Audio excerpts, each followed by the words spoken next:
নমস্কার বন্ধুরা, তোমরা সবাই কেমন আছো? আশা করছি ভীষণ ভালো আছো। পিছনের ব্যাকগ্রাউন্ডটা নিয়েই আমি ভিডিওটা স্টার্ট করছি, কারণ ভিডিওটা আমার স্টার্টই করা হয়নি গো। আমি জাস্ট র্যান্ডামলি ভিডিওটা স্টার্ট করেছিলাম। এখন বাজে কটা বাজে? এখন বাজে 6:30। আজকে হচ্ছে 15ই জুলাই, আমাদের অ্যানিভার্সারি। তো সেরকম কোনো প্ল্যান নেই বা কিছু ইনভিটেশন সেভাবে কিছু করিনি। আমরা দুজনে একটা কেক অর্ডার করেছিলাম, আমি করেছিলাম, আমাদের টাউনশিপে একজন দিদি বানায়, তো সেখান থেকে আমি কেকটা নিয়েছি। কেকটা তোমাদের দেখাচ্ছি। এইমাত্র ফ্রিজে ঢুকিয়ে রাখলাম। আর কিছু মিষ্টি কিনেছি, আশেপাশে বাড়িতে কেক আর মিষ্টি দেওয়ার প্ল্যান আছে, তো সেই কারণে এইমাত্র এলাম। একটু রেডি হব, একটা শাড়ি পরবো চিন্তা করেছি, এবার জানি না কতদূর কী করতে পারবো। আর এই হচ্ছে পিছনের ডেকোরেশন যেটা ও করেছে সম্পূর্ণ। আমি কোনো কিছুতে হাত লাগেনি, শুধুমাত্র বেলুনটা 2-4টে ফুলিয়েছিলাম। আর এই হচ্ছে পুরো ডেকোরেশনটা। কেমন হয়েছে লিখে জানিও। বাড়িতেই করেছি ঘরোয়াভাবে। তো যাই হোক, ও আজকে অফিস থেকে হাফ ডে নিয়েছে। এখন গেছে কিছু চকলেটস আনতে, বাচ্চাগুলোকে দেবো বলে চকলেটস। তো এই হচ্ছে আপডেট। অনেকদিন পর তোমাদের সঙ্গে ভিডিও শেয়ার করছি। আর এই পার্টটুকু হচ্ছে যখন আমরা ডেকোরেশন করছিলাম সেইটুকু পার্ট। প্রথমে আমি 2-3টে বেলুন এমনি ফুলিয়ে রেখেছিলাম, তারপর ও অফিস থেকে বললাম হাফ ডেতে চলে এসেছিলো, তারপর পুরো ডেকোরেশনটাই ওই করেছে। আমি টুকটাক একটু হেল্প করে দিয়েছি বলা চলে, কিছুই করিনি, জাস্ট একটু ধরে সেলোটেপ কেটে দিয়েছিলাম, এইটুকুই। তো চলো তোমরা দেখতে থাকো, আশা করছি তোমাদের ভালো লাগবে। আর যদি আমার এই ভিডিওগুলো তোমাদের ভালো লেগে থাকে আর তোমরা যদি আমাদের কাপল ব্লগ দেখতে তোমরা পছন্দ করো, তাহলে তোমরা লিখে জানিও যে আমরা কোন টাইপের ওপর ভিডিও করব বা কিসের ওপর ভিডিও করব। চেষ্টা করব সেই টাইপের ওপর ভিডিও আনার, যদি করার সময় বা সুযোগ হয়ে থাকে।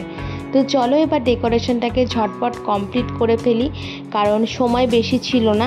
একটু ডিনারে যাওয়ারও প্ল্যান ছিল, তারপরে আবার সকালে করে ঘুমাতে হবে, কারণ পরের দিন আবার অফিসও রয়েছে। আর শরীরটাও আমার সামাও একটু খারাপ হয়ে গিয়েছিলো, কিন্তু বুঝতে দিচ্ছিলাম না, কারণ আমার শরীরটা খারাপ হয়ে গেলে ওরও মনটা খারাপ হয়ে যাবে, সেই জন্য। পরে আমার খুবই শরীরটা খারাপ হয়েছিল, হঠাৎ করে পায়ে প্রচণ্ড যন্ত্রণা হয়, আমি দাঁড়িয়ে একদমই থাকতে পারছিলাম না, তবু করার চেষ্টা করছিলাম এটুকুই।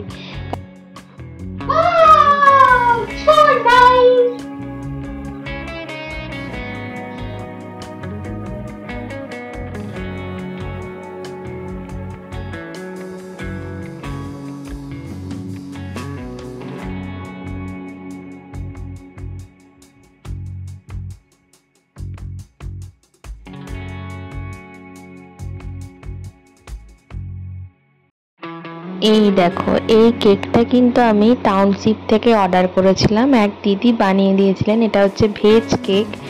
আর ও রেডি হচ্ছিল, আমিও হালকা করে রেডি হয়ে গেছি, বাকি একটু লিপস্টিক লাগাবো আর একটা হার পরবো, ব্যাস, তাহলেই কিন্তু লুক কমপ্লিট। আমি একদমই বেশি কিছু সাজি না কোনো দিনই, আর আজকেও খুব নর্মাল রেখেছি, যেটুকু না করলে নয়, ব্যাস সেটুকুই। তো চলো এরপর কেক কাটিংটা ঝটপট করে নিই, তারপর ইচ্ছা আছে একটু বাইরে ডিনার করতে যাব। আমাকে কেমন লাগছে অবশ্যই জানিও। এবার কেক খাওয়ানো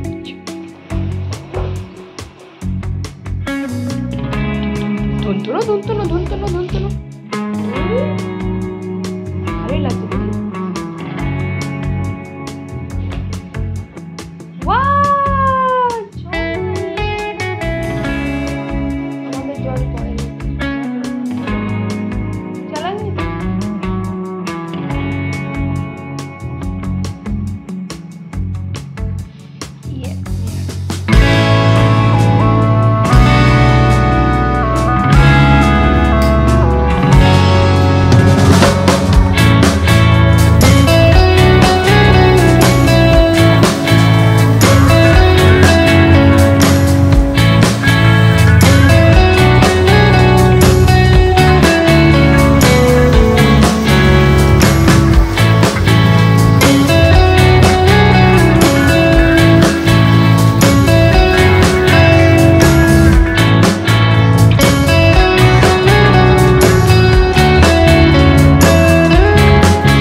যাই হোক, এরপর আমি ড্রেস চেঞ্জ করে নিয়েছি, মানে শাড়িটা চেঞ্জ করে নিয়েছি, পরে নিয়েছি একটা গাউন টাইপের।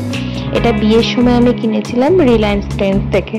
তারপর আমরা একটু ডিনার করতে চলে গিয়েছিলাম। ডিনারে আমরা থালি অর্ডার দিয়েছিলাম, মেবি ছিল পনির থালি এরকম। তো এক মানে কম্বো টাইপের ছিল।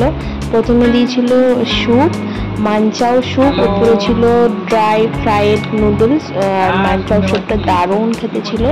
ছিল ভেজ বিরিয়ানি, ছিল গোলাপ জামুন, ছিল ফটো অ্যাড করে দিচ্ছি আমি, বাটার নান, রুটি আর পনির ভুজি। এই ছিল ডিনার। আর এটা হচ্ছে আমার টাইটান রাগা। তোমাদের কেমন লাগলো অবশ্যই লিখে জানিও। আর আমাকে আর ওকে তোমরা বড়রা অনেক আশীর্বাদ করো। আর বড়রা আমাদের অনেক প্রণাম নিও, ছোটরা নিও আমাদের অনেক ভালোবাসা। তো আর আমাদের লুকটা কেমন হয়েছে অবশ্যই জানিও। যদিও লুক বলা ভুল, কিছুই সাজেনি, বাট তাও ভালো থেকো, সুস্থ থেকো।